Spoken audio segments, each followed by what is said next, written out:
Pertama-tama kita diperlihatkan seorang mas-mas yang entah ngapain di satu ruangan. Tiba-tiba lampu padam. Ia menyalakan senter lalu keluar mencari temannya yaitu Abah. Tiba-tiba ada sesosok bayangan lewat. Mas ini menghampirinya. Ia menemukan tetesan sirup marjan. Saat ia mengikuti asal sirup itu, ternyata itu Abah yang sedang dicarinya. Saat ia menyentuh Abah, kelapanya pun jatuh menggelinding ke tanah. Buset. Dua gadis ini sedang berakting menyembuhkan orang yang kerasukan. Oh ya, kenali dulu. Ini Ainun, yang ini Bagas, dan ini Ririn. Mereka adalah murid di pesantren. Ainun tergesa-gesa pulang untuk menonton sebuah acara TV tentang pengobatan Abah Mulia. Pengobatan ini cukup viral.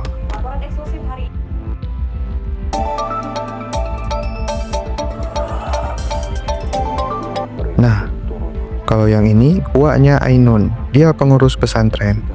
Ainun ini adalah fans beratnya Abah Mulia. Gimana nggak ngefans? Patah kaki bisa sembuh dalam waktu sekejap tanpa bekas. Jir, udah kayak di film-film Ege. Tapi ini memang film, lupa. Kita dibawa langsung ke padepokannya Abah Mulia. Ada seorang bapak-bapak yang sedang meminta kekayaan kepada Abah Mulia. Kerja keras dong pak, dan berdoa sama Tuhan. Saat anak bapak tadi sedang mengambil air wudhu, keran tiba-tiba hidup. Ia mencoba melanjutkan wudhunya kembali. Gadis kecil ini merasakan ada yang sedang mengawasinya. Kembali ke bapaknya yang sedang menjalankan ritual pesugihan dengan menaruh uang di sebuah kotak. Abah pun mulai menjalankan ritual dengan membaca mantra. Anjir. Widih, ajaib, langsung sembuh tanpa bekas pula. Udah kayak film Wallprint aja nih. Si bapak merasa kurang dengan hasilnya. Saat gadis kecil tadi sedang sholat, ada yang berdiri di belakangnya. Oh, ternyata tumbalnya adalah putrinya sendiri. Orang tua macam apa lupa, anjir. Kita dibawa ke Ainun dan Ririn. Saat Ririn mau membeli sesuatu, Ainun pun ditinggalkan Ririn sendiri. Tiba-tiba ada yang mendatanginya. Buset, ini Abah Mulia kan udah kayak debus aja lubah. Ainun pun ketakutan. Untungnya Ririn segera datang. Saat Ainun pulang ke rumah, ia melihat berita di TV bahwa Abah Mulia sudah metong. Uaknya Ainun memberitahu bahwa Abah Mulia itu bapak kandungnya Ainun. Ainun pun marah kepada uaknya, kenapa baru sekarang diberitahu. Dengan tekad bulat, Ainun pun diam-diam mengajak Ririn untuk melayat Abah Mulia. Tiba-tiba, mereka pun keprogok dengan Bagas. Bagas pun ikut mendampingi mereka. Saat di perjalanan, Ainun pun terus murung memikirkan semuanya. Ainun melamun, tapi ada sosok yang sedang mengintainya. Tibalah mereka di rumah Abah. Ainun pun disambut dengan mas-mas tadi yang bernama Lingga. Ririn kebingungan kenapa Ainun disuruh memandikan jenazah bapaknya. Bukan beda mazhab Mas Bagas, tapi sesat. Saat Ainun melihat sebuah tanda di tangan Abah, tanda itu mirip dengan tanda yang ada di tangan Ainun. Mulailah ritual penyiraman itu. Para pengikut Abah menangis lagi-lagi. Ririn merasa kebingungan dengan pemakaman Abah. Mas Lingga ngajaninnya aneh. Para tamu pun yang melayat pulang. Oh ya, kenalin dulu ibu yang hamil ini. Ajeng, saya istri ketiga Abah. Ibu Ajeng memberikan izin mereka untuk menginap di rumahnya. Dia pun memperingatkan agar mereka jangan berlama-lama tinggal di sini. Saya siapkan kamu. Di sisi lain, Ainun dan Mas Lingga sedang berada di padepokan. Ia melihat ada sesuatu di balik horden. Saat ia membukanya, ternyata tidak ada apa-apa. Saat dia menoleh lagi ke arah itu, ada sosok yang menabrak. Ia menjerit histeris ketakutan. Mas Lingga tiba-tiba datang dan langsung memberikan buku mantra peninggalan Abah. Ia menyuruh Ainun untuk mempelajarinya. Wow, bukunya mengerikan. Saat Bagas hendak sholat, ia merasa ada yang aneh di sekelilingnya. Bagas pun mulai mengaktifkan sound system untuk azan. Saat ia cek sound, tiba-tiba ada Mas Lingga yang melarang untuk tidak boleh azan dan sholat berjamaah di kampung ini. Makin aneh aja ini der.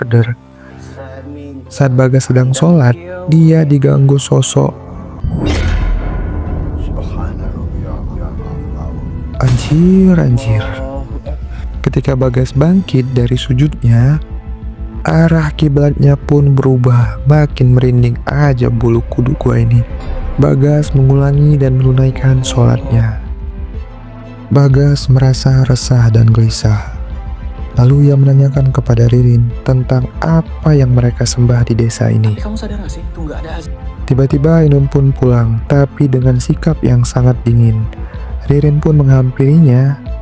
Ainun masih aja tetap dingin. Saat Ririn memotong kukunya, jarinya pun terluka. Ririn pun menyangka bahwa Ainun sedang bermain-main seperti biasa kepadanya. Di ruangan tamu, Bagas curiga dengan salah satu kamar. Ia pun mengintip kamar tersebut. Ia kaget melihat ternyata Ainun baru pulang. Terus, yang di kamar sama Ririn tadi siapa anjir? Ririn pun kaget. Mereka mulai menaruh rasa curiga kuat dengan kejadian janggal yang mereka alami di desa ini. Di ruangan lain, Bu Ajeng sedang mempersiapkan makanan. Gak usah dipikirin. Kenalin dulu, ini bocil, namanya Rahmat. Saat Bu Ajeng sedang hendak tidur, dia melihat sesuatu di dalam selimut yang sedang berjalan. Ternyata itu si Rahmat. Arwah si Abah sedang menterornya.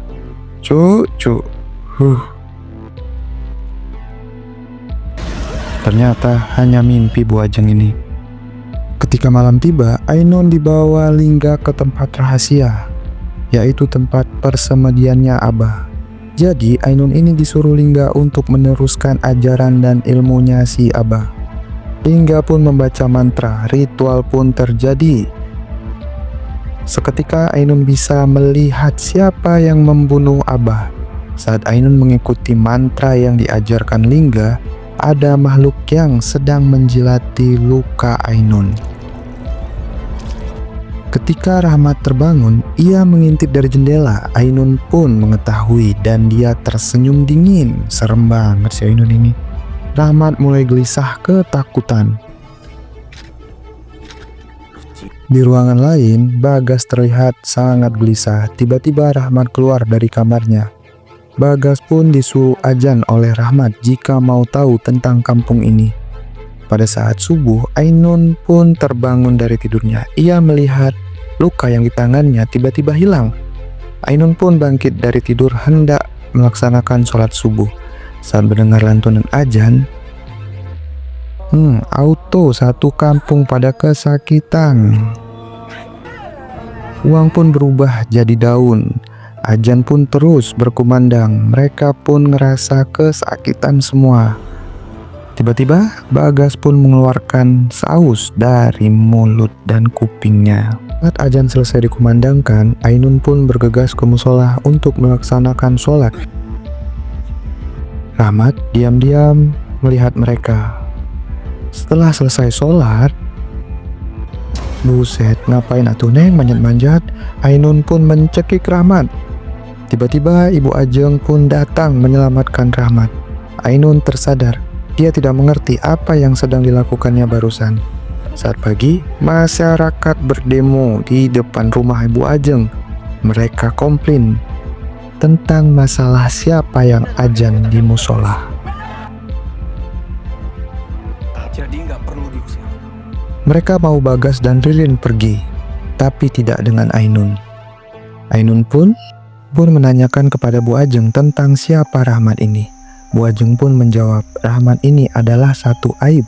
Sengaja disembunyikan Abah karena Abah tidak bisa mengobati kakinya Rahmat.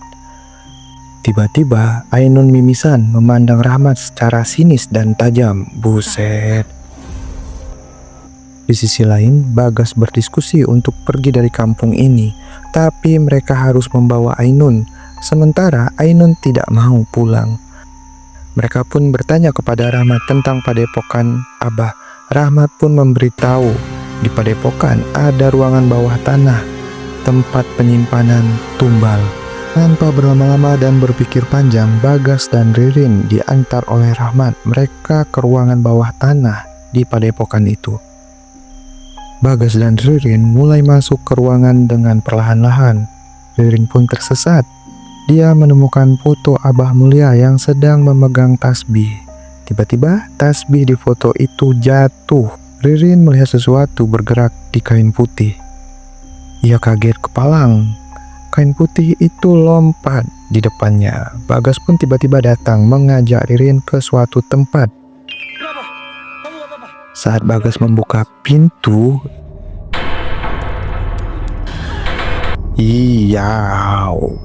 apa itu? Mereka pun lari pontang-panting. Entah apa yang mengejar mereka. Ririn pun terjatuh, handicapnya tertinggal. Dimana saat mereka hendak naik ke atas, pintu besi tadi tidak bisa dibuka. Bagas segera membaca ayat kursi. Akhirnya pintu pun terbuka. Mereka lolos dari kejaran makhluk entah apa itu. Di sisi lain, warga bersiap untuk menyambut pengganti Abah Mulia. Ainun pun sah menjadi penerus Abah Mulia. Warga berbondong-bondong menghampirinya untuk berobat. Pengobatan Syirikni. Di satu sisi, Bu Ajeng dan Rahmat akan pergi meninggalkan desa ini. Saat Ainun dikerumuni warga, Bagas pun datang untuk menyadarkannya. Tapi Lingga terus menghalangi. Bagas pun ditolak Ainun hingga jatuh. Saat Ririn hendak menyadarkannya, malah aib Ririn dibuka oleh Ainun. Ditampollah sama Ririn. Bagas dan Ririn untuk yang kesekian kalinya merencanakan pergi meninggalkan desa ini, tapi mereka tidak bisa meninggalkan Ainun. Sungguh teman sejati. Akhirnya mereka memutuskan pergi lalu berencana kembali lagi menjemput Ainun. Nun sedang ritual di dalam goa. Ia menancapkan keris di tangan dan kakinya. Ainun bisa melihat Rahmat di mana keberadaan mereka. Ainun pun tak bisa mengendalikan dirinya yang kini sudah dikuasai oleh iblis. Bu Ajeng kehilangan Rahmat di ladang jagung ini. Rahmat terkejut tiba-tiba diserang oleh Ainun. Serem jir. Kita dibawa ke flashback siapa yang membunuh Abah sebenarnya. Pada saat Abah mau menjalankan ritual, Bu Ajeng tiba-tiba datang. Bu Ajeng ini berontak, tidak mau dijadikan tumbal. Woi Abah, itu dia sedang hamil. Pertikaian pun terjadi. Saat Bu Ajeng terpojok, Rahmat tiba-tiba datang. Rahmat pun berhasil menyelamatkan Bu Ajeng. Di ladang jagung, Bu Ajeng berhasil menemukan Rahmat. Dia pun bertikai dengan Ainun. Saat Rahmat kelari, dia ketemu dengan Bagas dan Ririn. Ia membawa mereka ke tempat pertikaian Ainun dan Bu Ajeng. Ternyata sudah tidak ada. Bagas, Rahmat, Ririn kembali ke padepokan mencari bagaimana mengalahkan jin atau iblis yang ada di dalam tubuh Ainun. Lama, buset film ini adegan sadis banget. Merinding.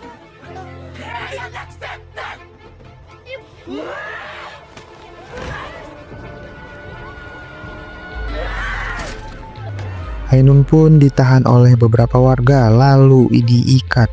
Alamak, udah ada korban, baru warga bertindak.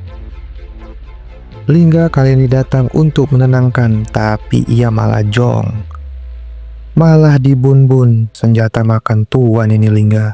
Sekali lagi, Bagas ajan. Ainun pun merasa kesakitan. Begitu juga dengan Bagas yang melakukan ajan.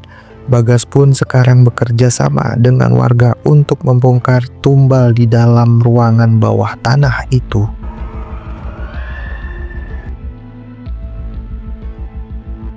Seremnya tampilanmu Ainun. Tiba-tiba Ainun hilang lepas dari ikatannya.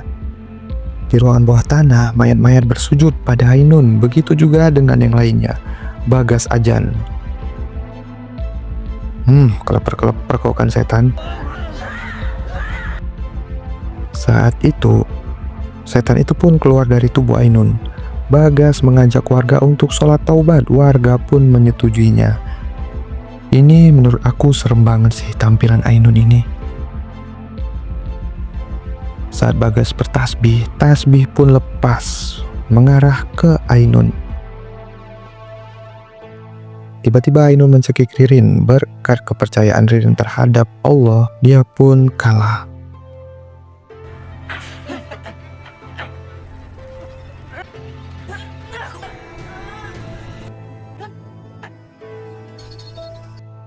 Paginya mereka memakamkan Ibu Ajeng dan Lingga. Film pun selesai. Jangan lupa kawan-kawan bantu like dan subscribe.